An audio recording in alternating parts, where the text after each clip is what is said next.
डीसा में रखी गई है। ये समाज के लिए बहुत गर्व की बात है। और मित्रों, बंजारा समाज एक ऐसा समाज है कि कश्मीर से लेकर कन्याकुमारी तक फैला हुआ इस देश में 5 से 6 करोड़ की आबादी वाला बंजारा समाज, जिसकी रीत रिवाज, बोली भाषा, खान पान, समाज की संस्कृति हो, ऐसा आज देश के अंदर जितने भी समाज हैं, इसमें सबसे पहला एक यह बंजारा समाज है कि जिसकी रीत रिवाज, बोली भाषा, खान पान, संस्कृति इस समाज की है। इस तरह दूसरे किसी समाज की संस्कृति नहीं है। आज हम तमिलनाडु में जाएंगे, हम आंध्र, कर्नाटक, केरला में जाएंगे, हम बंगाल में जाएंगे, हम गुजरात में जाएंगे, लेकिन हर स्टेटों की भाषा, गुजराती भाषा फिर भी लोग समझ जाते हैं, राजस्थान हमारा हिंदी है वो समझते हैं, लेकिन कुछ भाषा ऐसी है, कन्नड़ है, तेलुगु है, कि जिस भाषा को हम नहीं समझ सकते। वो तेलुगु में हमसे बात कर रहा होगा, हम हिंदी में बात कर रहे होंगे, पर हमारी बात उसके पल्ले पड़ सकती है, पर उसकी हमें पल्ले नहीं पड़ सकती। लेकिन ये बंजारा समाज की बोली भाषा जो मैंने बात की कि एक बोली एक भाषा, वो तमिलनाडु का होगा या बंगाल का होगा, कर्नाटक का होगा या केरला का होगा। जब दो बंजारा, एक गुजरात का और एक वो, जब बंजारा एक सामने खड़े हो जाएंगे और वो अपनी भाषा में जब बात करेंगे तो तेलुगु वाला भी समझेगा, गुजरात वाला भी समझेगा। पूरे देश के अंदर बंजारा समाज की एक भाषा है कि हम बाकी प्रादेशिक भाषा को नहीं समझ सकते हैं, लेकिन अपनी भाषा में हम लोग सारे लोग बात कर सकते हैं। और दूसरा, मैं आपको ये बंजारा समाज भी विचरती जाति में, घुमंतू जाति में आता है। गुजरात में विमुक्त और घुमंतू 40 जातियां हैं और देश में मित्रों विमुक्त घुमंतू 666 जातियां हैं, जो आज भी विकास से वंचित हैं, सामाजिक न्याय से वंचित हैं, उन्हें उनका अधिकार नहीं मिल सका है। इन 666 जातियों को सामाजिक न्याय किस तरह से मिले, इनको विकास की मुख्यधारा में किस तरह से जोड़ा जाए, ये प्रयास हमारी राष्ट्रीय विमुक्त घुमंतू जनजाति महासभा कर रही है। और मित्रों, आजादी के बाद देश आजाद कब होता है? देश आजाद होता है 15 अगस्त 1947।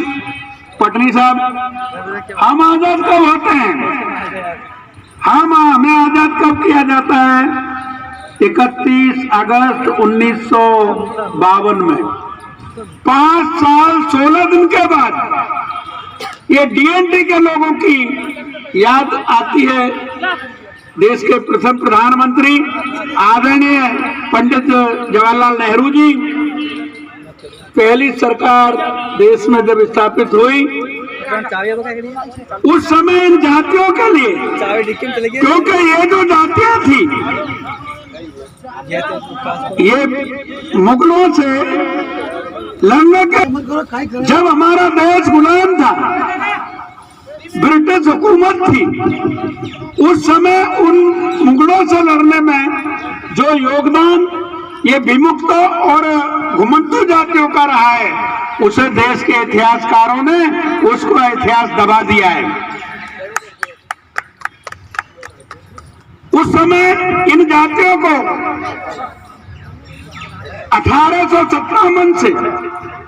1857 से जातियां युद्ध में उतरी, इन्होंने बलिदान दिया, इनको खुद के सर कटवाए और सामने वाले के काटे। ब्रिटिश हुकूमत ने देखते हुए कि ये जातियां सबसे बदमाश जातियां हैं, यही जातियां मुकाबला करती हैं, तो ब्रिटिश गवर्नमेंट ने मित्रों 1871 में इन जातियों पर क्रिमिनल एक्ट लगाया, क्रिमिनल एक्ट कि ये जातियां चोर हैं, ये उठाईगिरे हैं, ये डकैत हैं, ये खीसा खासरू हैं। क्रिमिनल एक्ट लगा करके लोगों को जेलों में डाल दिया गया, काला पानी क्या कर दिया है, लोगों को काला पानी उतार दिया गया बाहर, और इनको फांसी की भी सजा इन जातियों को दी गई। इसके लिए जब देखा तो यंगेकर कमेटी, पहली कमेटी यंगेकर कमेटी बैठाई गई। उस कमेटी ने रिपोर्ट किया कि भाई ये जातियां किस तरह से रहती हैं, क्योंकि ये जातियां, इन जातियों को जैसे मवेशी को, हम पशुओं को पांजरा पोड़ में रखते हैं, गुजराती में पांजरा पोड़ कहते हैं और हिंदी में उसे बाड़ा कहते हैं। इस तरह से इन जातियों को रखा जाता था, तार की फेंस वेल चारों तरफ, बीच में ये जातियां, उसके गेट के सामने पुलिस चौकी। अगर उन्हें कहीं आना जाना है तो परमिशन लेनी पड़ती थी पुलिस से, और आना है तो हाजिरी देनी पड़ती थी कि हम वापस आ गए। उस समय इनके लिए वो यंगेकर कमेटी बैठी। दूसरी, उसके बाद फिर काका कालकेकर कमेटी बैठाई गई। अब ये सारी कमेटियां बैठी, मतलब कुछ नहीं रहा।